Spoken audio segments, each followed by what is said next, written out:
This video is made for adult collectors because who's buying an Aveo that looks like this? See, normally I do fancy intros and stuff, right? But like this just arrived, and it arrived at 5 in the morning. Amazon, please let your drivers sleep. Jeez.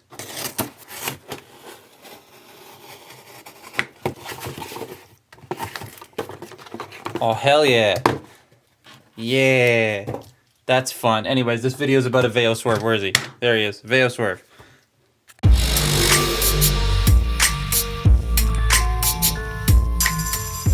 There's a lot of thunder happening, so the power might go out. That's fun. If you hear thunder, just pretend it's epic or something. I don't know. God, the story behind the Chevy Aveo Swerve is so interesting. There are loads of weird oddities behind this, like the 4 weeks of development time for this figure, Chevrolet not really understanding what commissioning a mold is like or how much it costs, and how they went about distributing this figure. The Chevy Aveo, it's just a Daewoo, is not an appealing car. This was meant to be a figure that you would get when you purchase an Aveo, but I guess no one bought the Aveo because it looks like this. Then these were handed out if you test drove an Aveo, but I guess no one test drove the Aveo during this promotion. So someone got a hold of a couple of cases and handed them out at an event, and then another case went out and was sold around online, and that's how these things managed to get into the open market. It was kind of neat getting the rundown from Aaron Archer at TFCon. Speaking of which, this was actually his copy, and I'm very disappointed in myself that I didn't get him to sign it. Oh, well, whatever. Maybe next year. This is Aveo Swerve, and I'm actually going to be starting in alt mode because that's how it's packaged, and there is a weird transformation thing from car to robot that I don't like. But this is a pretty normal car, akin to Jolt and Q. It's nice to get a transformer that just becomes a regular everyday car, though the Aveo is such a dreadful looking thing. They nailed the shape of the car, though. It's really pudgy hood section and the lines around the windows, the silver door handles, the nice detailed grille. They did all the car stuff very well, which I guess they would if a car company is commissioning this mold. It has such small wheels. Like, what are these, 13s or something? The rims are painted, though, which is nice, and they're pinned, though. They don't get a lot of traction. Like, the car is very well done, even if the car looks like a shoe. It's just a boring car, but they nailed the boring nature of the boring car. Before I get into this guy's transformation, I just want to say that this is actually really, really good for being something that's less than a deluxe, but that'll be its own video. Swerve. Swerve is a very interesting toy because, again, from what I understand, or reading the wiki, this took like 4 weeks to design. Normally, from what I know, a toy takes about 18 months. At least now it does. So, like, for a short amount of time, this is engineered pretty interestingly, except the shoulders do something really stupid that I hate. So to start with, we're going to fold the feet down, and we're going to zoom out. There we go. Then you want to come under here, and there are these little, you see those little red things on the doors? You want to just, like, separate them from the doors, like so. You do kind of need nails for that, or you could pull the doors out, but I'm a little... These are entirely clear plastic. I don't want to risk that because of how... English is hard because of how rare this thing is. So once you do that, you want to take this entire back assembly here and shift it down and out of the way. Now, once we have that done, we're going to do the shoulders. So you want to take them, split the roof in half, and then bring the shoulders out. And this is what happens. This one particularly is on a really weak ball joint that keeps coming off. So that's annoying. This one is usually fine. It's only popped off on me once. Yeah, see, there we go. That one came out pretty fine, but this one likes to just pop off. Whoops. Then you take the whole torso, rotate it. And now we're going to do the legs so we can stand him up. So split the back of the car, rotate this entire chunk down, bring this panel up, and it will peg in. And then you bring the foot forward, and that's a leg. It's very satisfying to do this little order of operations here. I love this. Bring that up, peg that in, close that up. Legs. Stand up straight, you dingus. Why is he not standing up straight? Why is one leg higher than the other? What is happening? Now we're going to work on the arms.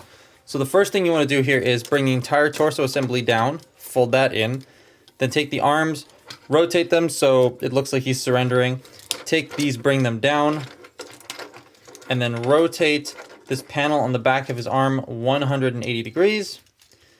And then just sort of like straighten everything out so that he's standing up properly.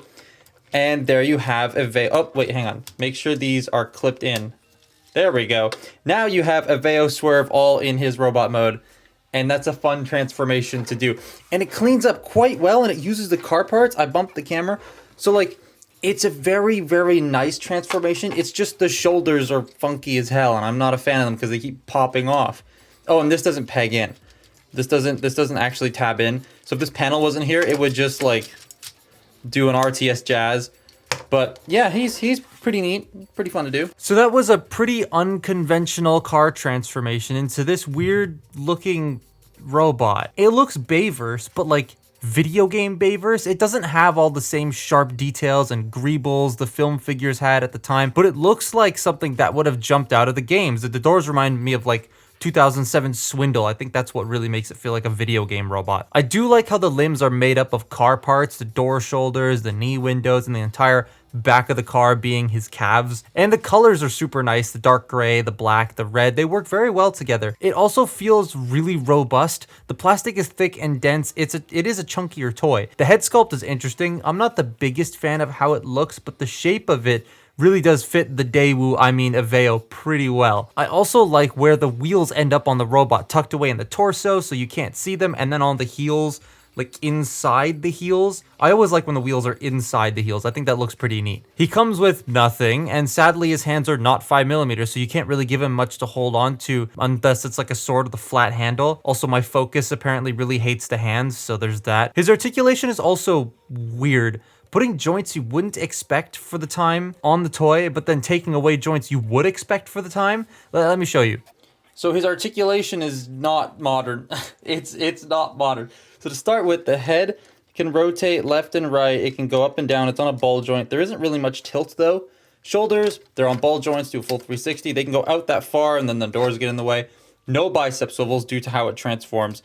There is a little under 90 degrees of bend at the elbow. Wrist rotation, waist rotation, hips are on ball joints. They can go out that far, they can go forward, they can go back pretty far, which is nice. No thigh rotation, and there is room for it, so that's kind of annoying.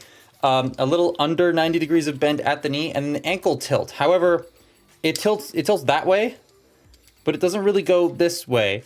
So it's like Evasion Mode Optimus, where his ankle tilt goes further the wrong way, and then the foot goes down. But yeah, it's not the greatest when it comes to articulation.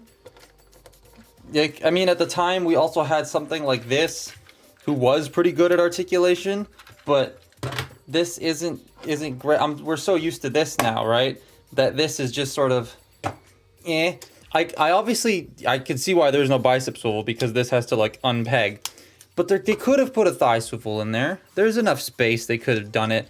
But given how Chevrolet and the whole deal around this thing happened, is probably why it took 4 weeks. Oh, and you can also use this as your ankle tilt even more if you want to, which is what I do. So you can tilt this here, and then you can tilt the shin to get the foot to look a little bit more dynamic. Though it does break up the sculpt a bit, so that is something, you know, if you don't like that, you don't like that. But he's just going to literally stand like this on the shelf anyways, because there's not enough room on my rare shelf for him to stand in a pose, so whatever. So yeah, this thing is flawed, but such an interesting toy from a development standpoint, and I still like it, though I wouldn't really recommend? What the hell is recommend? I wouldn't really recommend one, there we go, due to the price it fetches. It's expensive, and not super worth it unless you're a rare collector or just really want this piece of history like I did. I ended up paying $100 for this thing, but like, I wasn't about to haggle Aaron Archer. That would feel very weird, so I just paid the $100 for it. But it is expensive. It's not cheap. It's not even on the freaking Chevy Aveo's Wikipedia, which I thought was funny. But that has been my look at Transformers Aveo Swerve. Follow me on Twitter and Instagram, and I will see you next time. Bye-bye.